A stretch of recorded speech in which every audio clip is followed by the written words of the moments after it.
waker. Sir? Is there any chat about any meal or drink tonight?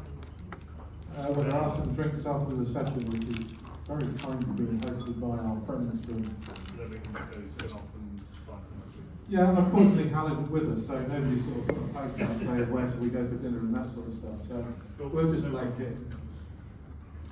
Right, let me just plug the plug in so that we can see what we need to see and all of that good stuff.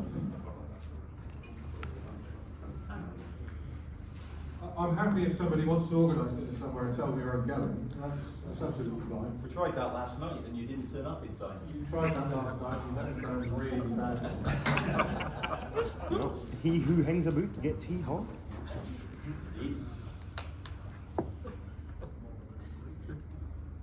Rob, sir. Thank you very much. I'm sure I need that. Can you all hear me? What? Oh yes, excellent. Shall we guess? How much is it? We'll get to that in a minute. How much for two? How much is it? Right.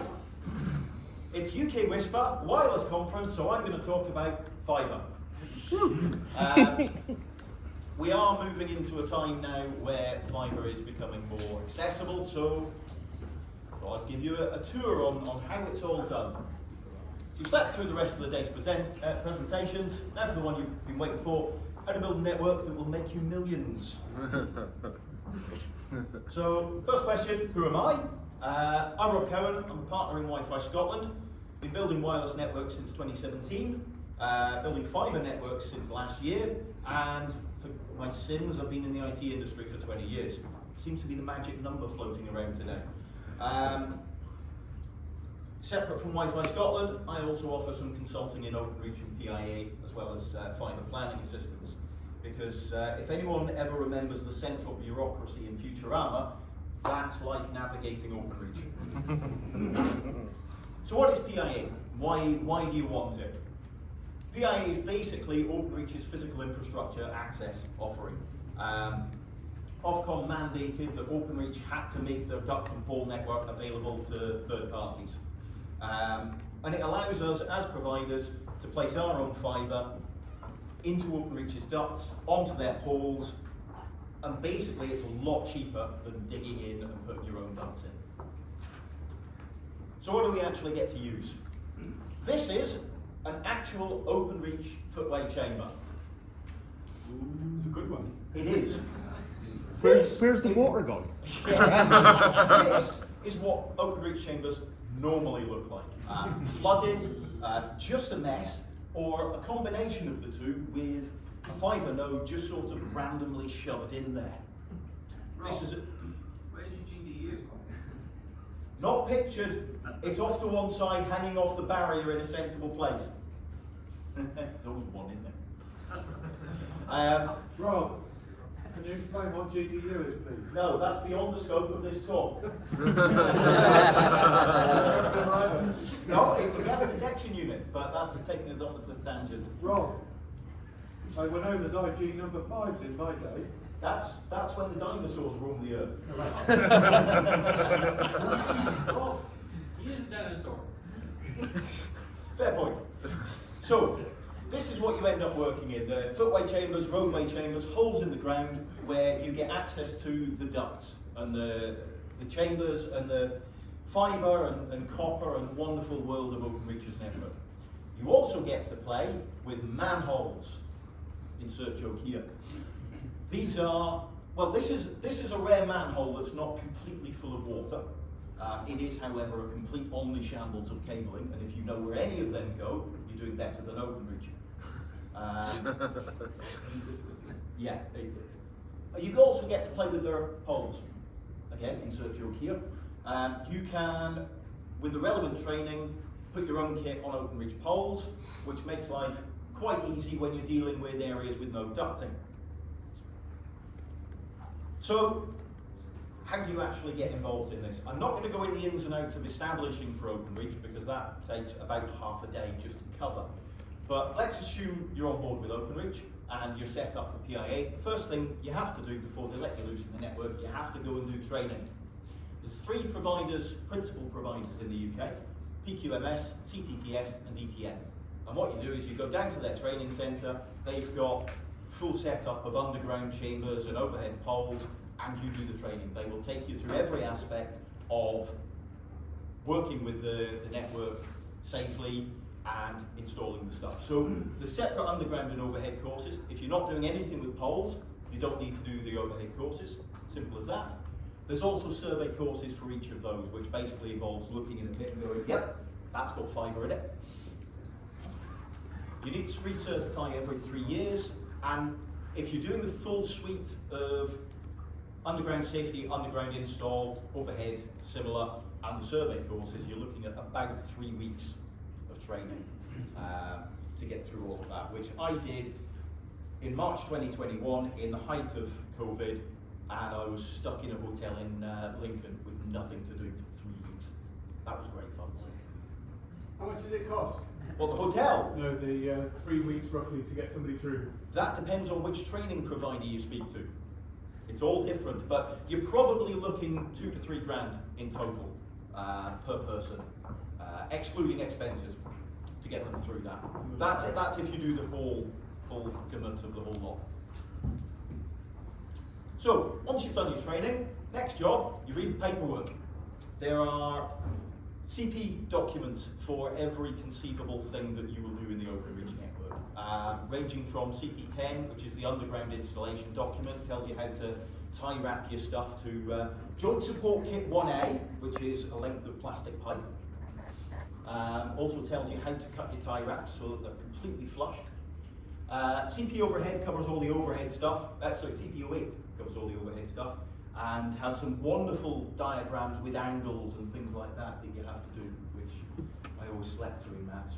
And then you've got things like CP13, how to do civils underground, and a swathe more documents that you don't need to cover here.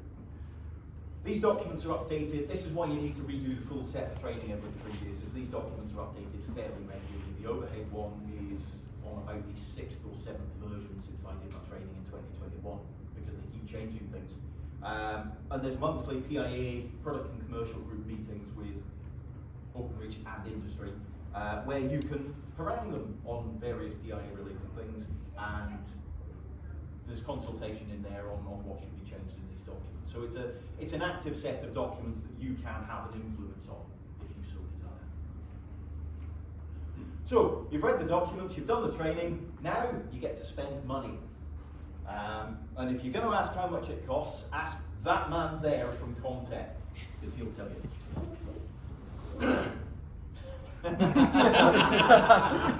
Go on, do it. No. Do you sell water pumps? Yes, we do. Yeah. Anything you possibly need, anything you need to do to deal with. So if it's pumps, if it's blow machines, if it's stuff for stripping, terminating fibre, if you want to test it, anything like that at all. Train ferret for running draw rope. We should. Anyway, you're going to need tools. At the most basic, if you're only ever doing stuff on the footway, you need one of these. A footway lifter Mark V, which does as it says on the tin, it opens footway lids. If you're doing roadways, you need roadway lifters like on the left, or you can get the wonderful lifter mechanical cover 4A, which is liable to take your hand off for lifting roadway covers. You're going to need at least one of these, if not more, which is a flexible duct rod or cobra. And what you're going to do is you're going to shove that from one chamber to another through the ducts, and all going well, it's going to come out the other end. You'll tie a rope on and pull back. What actually happens is you get it part way through, and then there's a lot of swearing because it just stops. Because it's either stuck on cables that are already in the ducts, or there's a blockage, or someone's done something stupid in the network that you'll then have to find out later. At which point you can break out a bigger version of these, which are 25mm thick and don't come on a reel, and you just basically tie them together and force it through. That's the fun of the network. So you're gonna have several of these. They come in different lengths, different thicknesses, ranging from the little 6mm that you use for doing house lead-ins, all the way up to the 14mm there. 14mm 300-meter Cobra is a beast. It weighs a ton. You cannot fit it in anything other than a high-top transit. And if you accidentally forget to put the brake on and let it go, you've got 300 meters of cobra going that way very quickly. So you've got to be careful with it. Other little things, you've got rope reeling stuff, X-boards and things like that for sticking your fibre on and spin them round. And then you can go for the fun toys and spend a lot of money. You're going to buy things like a winch and a duct rod pusher to force your cobra into the pit itself. You spend a lot of money on that, where you can buy it from China. You can buy a digger if you want to do your own holes. And then you need to, now we actually start talking about what you need to do properly. So, once you've done the training, you've got the tools, you're going to have to go out and plan your network. And this is done with the wonderful OpenReach mapping tool, which is horribly inaccurate in places. You've got some nice purple ducting around here, that's all brand new. You've got some stuff here that I had to get them to add in because it just didn't exist on the mapping. And then you've got this, where apparently the duct goes right the way through several people's houses. It's a bit of a mess. And from this, you've got to figure out how you're going to build your fibre network. So what you actually tend to do is kind of get an idea on there, and then you're going to go out and you're going to walk around and you're going to open chambers up and physically figure out how full things are. Because this tool tells you as well, it's got a red, amber, green status for every duct. So green is there's less than 50% used in the duct, red is there's more than 70%. Again, that's usually completely wrong. We've encountered several ducts that say this is a green duct, less than 50% full, and it's round, and vice versa. This duct is red, but no, there's one cable in it that's taking up hardly any space at all. So you need to go out there and actually look at the network. Because again, you can plan all this sort of thing centrally. It doesn't work. You need to go out and figure out what's actually going on, because half the time it's a mess. Then we get time to actually build. So what are you going to do when you're building your fibre network? Your first thing is you're going to go out, you're going to use your Cobra, and you're going to put it through, test that the ducts are clear, and pull a draw rope through. That is the time-consuming section for two reasons. Firstly, it's a lot of effort to physically put a Cobra through a duct and then pull the rope back through. And secondly, half the time it's blocked. Or the duct is full of sludge, or the chamber is full of sludge, or all of the above. I'll be blatantly clear here, it is not a nice environment to work in. Once you've done that, then you get to actually pull the fibre in. Once you get to step 2, you're actually fairly far along in your build. It is always the rod rope that takes the most time. Pull your fibre in, terminate it. You then do something called build complete, which is where you send OpenReach a spreadsheet full of pictures, just showing that you have actually done everything properly in your chambers, and then you go off and do your customer installs. So what could possibly go wrong when you're doing this? Network adjustments. As I said, you will encounter blockages. Some of OpenReach's network dates back to the early 20th century. We've dealt with some clay ducts that are from around 1957. And in places, it is catastrophically broken. In some places, the duct itself is just missing for some reason. You dig down, where's the duct gone? So OpenReach gives you the means to get this fixed. They give you £4,500 allowance per kilometre to deal with underground issues. So you put what's called a network adjustment into OpenReach, they come out, they decide, yeah, all right, it is actually broken, and they'll do the civils to dig down and fix it. Alternatively, you are allowed to fix it yourself and bill them a pre-allocated amount. If you can do that and you have the relevant tickets and roadworks abilities, it's a much, much quicker option. Because if you ask OpenReach to do it, you will have to wait. We're still waiting now for some poles to be replaced that we asked for them to replace in April. I like this one. This is an example of a network adjustment we had to do ourselves. Rodded through this particular duct, nope, there's a blockage. Right, okay, got a civils guy out, dug it up, and found that. When building a house next to this particular bit of duct, the developers decided the right course of action, rather than putting in what's called a swept T, proper joint in it, was they angle ground a hole out of the top of the duct, pulled the cable out of it, and just filled the hole in again. So we came along and the duct was just full of earth. So what we actually did was put a little half bit of duct cap over that so that we didn't have that problem later on. But you will see a lot of this in the network.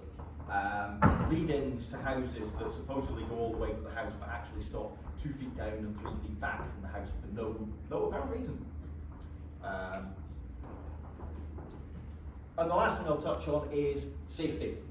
And the reason I'll touch on this as a beginner's guide to PIA is every month at the Product Commercial Group, a guy called Gav Ray, who is in charge of safety for the PIA side of things, does a little slideshow with pictures like this and gets incredibly pissed off with everybody. Because you're going out and working in OpenReach's network and you're basically opening holes in the road.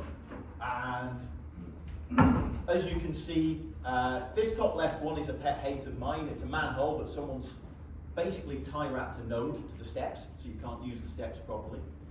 You've got cable strewn across a pavement, just begging to trip someone up. You've got someone who's decided to put barriers only around half their pitch. That is a massively common one. Or, as down in the bottom, no barriers whatsoever.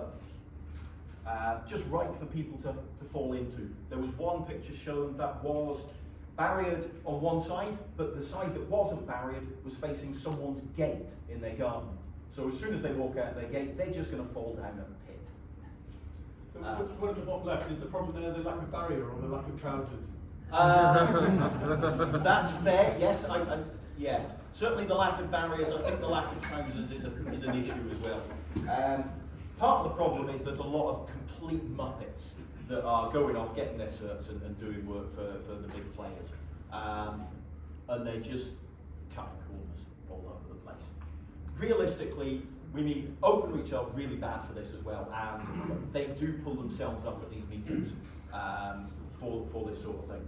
So we need to be better than OpenReach, not just for the public perspective, and there is a public perspective. Ring doorbells, dash cams, random people on the street with their phones get sent into OpenReach all the time. If you're doing shit work in an unsafe manner, it will get seen and it will get recorded. But the flip side is you could kill someone. So the rule is, when you're doing your barriers, can a reasonable person understand what you're asking of them? If not, then you've probably done your roadworks wrong. And if you can't get into the chamber for bodies, you are probably missing a couple of barriers. So, any questions? How much does it cost? That depends on many factors. If you're putting in ducting in a single bore of OpenReach, or cabling into a single bore of OpenReach duct, about 30p a metre per year. Poles are anywhere between about £1.50 to £5 per year, depending on what kit you put on them. The more bores, the more duct bores going in a row in the same direction, the cheaper it becomes. What methods used for clearing the ducts, Rob? Sorry? What methods used traditionally for clearing the ducts? For clearing the ducts, you phone up your local drain company and say, we've got a blockage, can you jet it? And they'll come along and just jet it out. Or come along, try and jet it out, and then have to dig a hole. David? Do you think that there is any truth in the expectation that when you put in an intent notice, I know where you go with this. so where you say one of the parts of the process is that you need to tell OpenReach Yes. of your intent to build something, Yes.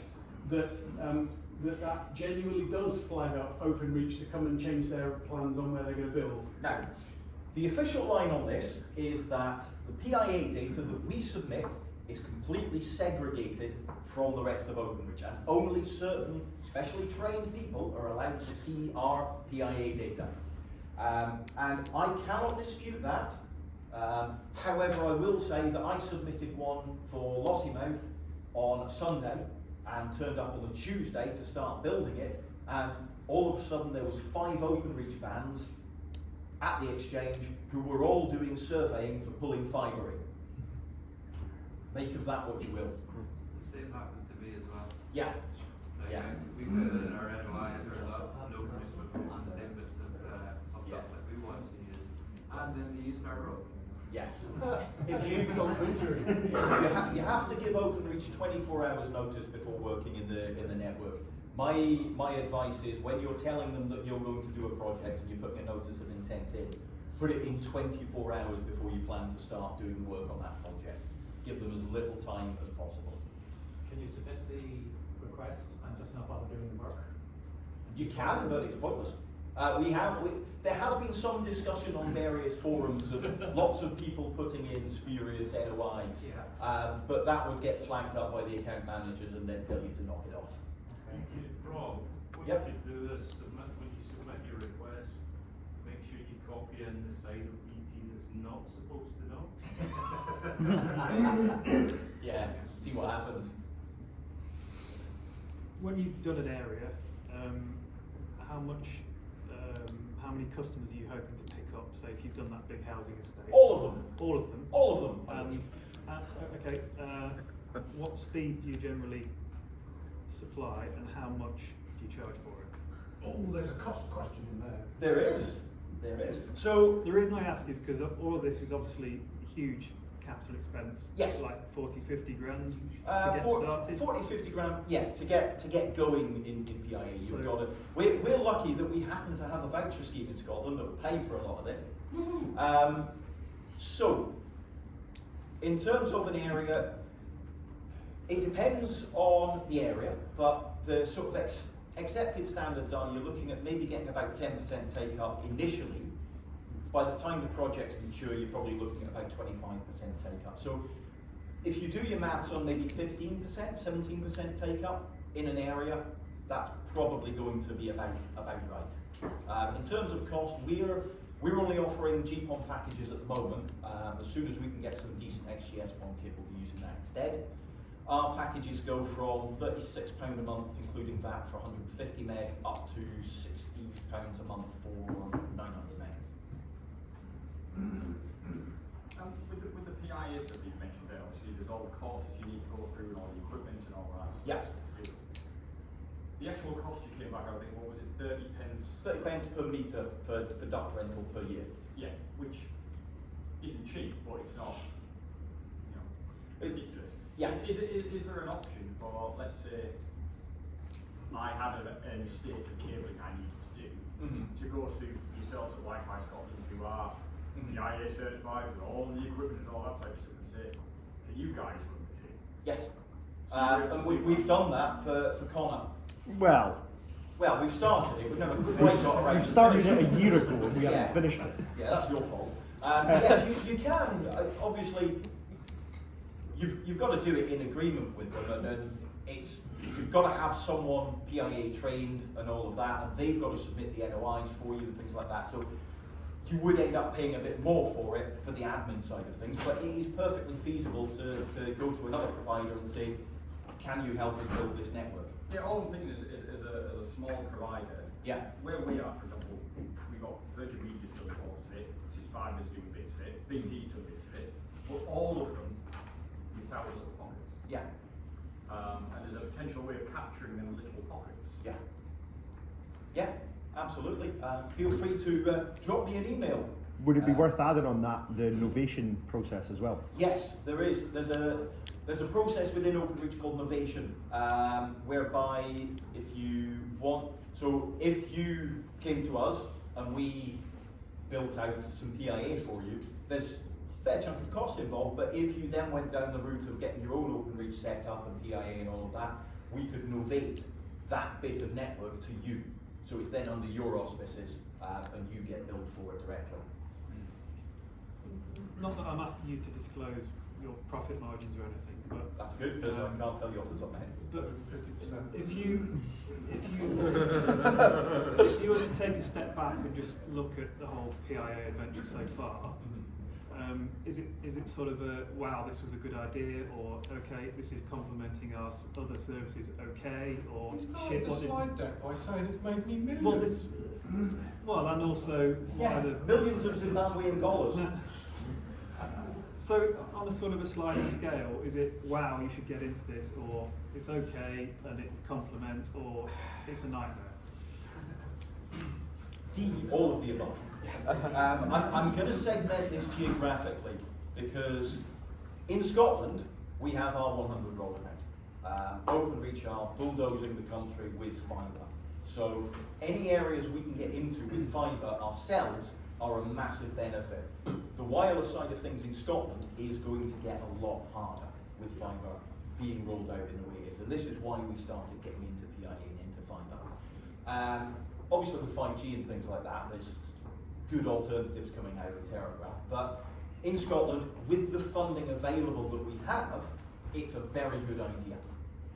South of the border, there's a lot of altnet competition. There's a lot of providers doing this now. There's about 150 PIA providers in the UK building altnets. And in some respects, it's a blessing and a curse. You're building out fibre networks for the nation, but in some areas, there's 3 or 4 altnets all building in the same Openreach ducts. So, just to add to that, according to Inca's data, there is funded altnet projects sufficient to install fibre to the premises in 75 million homes in the UK. There are not 75 million homes in the UK. I've heard there's a 3 times. Yeah, so yeah, I couldn't remember the figures, so I overbuild. wasn't going to bring it up myself, but yeah, there's 3 times as many properties funded, or something like that, as there are properties in the UK. Because there's that many altnets building over the same areas. But the problem is, if you start hitting problems, and you're one of 4 altnets in an area doing PIA, your fiber's worthless. You know, people aren't going to come along and buy that asset if, or even if you choose to sell the company, they're not going to buy that asset in the same way they would if you're the only provider in that area. and there isn't the capacity to roll out 70 million either. So Yeah. Yeah. Quick question. Yep. Do you go end to end? So you go from, if you like, a BT exchange all the way through to the home, or do you mid-span? We aim to mid-span. Openreach do not make that easy with their vastly ridiculous rules on dark fibre access. Where we can, we'll go from an exchange, but in some places we've had to go from a cabinet and have an EAD in there and do it that way. Longer term, we aim to build out to those from the exchanges, but you start, especially trying to navigate from an Openreach exchange in a reasonable sized town to the edge of the town to get out to other towns is a nightmare of roadworks and things like that, so it's quite tricky. We need to talk to us tomorrow. Yeah. On the overhead poles, Yep. quite a lot of areas, I think BT share poles with SSE or maybe other electrical companies. If the pole is a DNO pole, you don't get access to it automatically under PIA. You've got to get an arrangement with the DNO for that. You're going to do the Yeah. JUP, aren't you? Sorry? You're going to do the JUP course. Yes, yeah. So for the likes of us up here at Scottish and Southern Energy, we've got to go to SSE and get an agreement with them to use the joint user pool. You can't, under PIA, you're not allowed to use joint user pools just under the PIA rules. So you need both trains. Yes. Yeah. What does DNO stand for? I can't remember. Distribution network operator. There you go. I knew there was a reason I invited you. I drove you here. Oh yeah, that was the other reason. Any other questions? Rob, thanks Sorry, so much. sorry. Come on. Little thing to finish off. If it weren't for the voucher money, would you be doing this? Probably not. Thank you, Andy Lister. Yes. Thanks, Rob.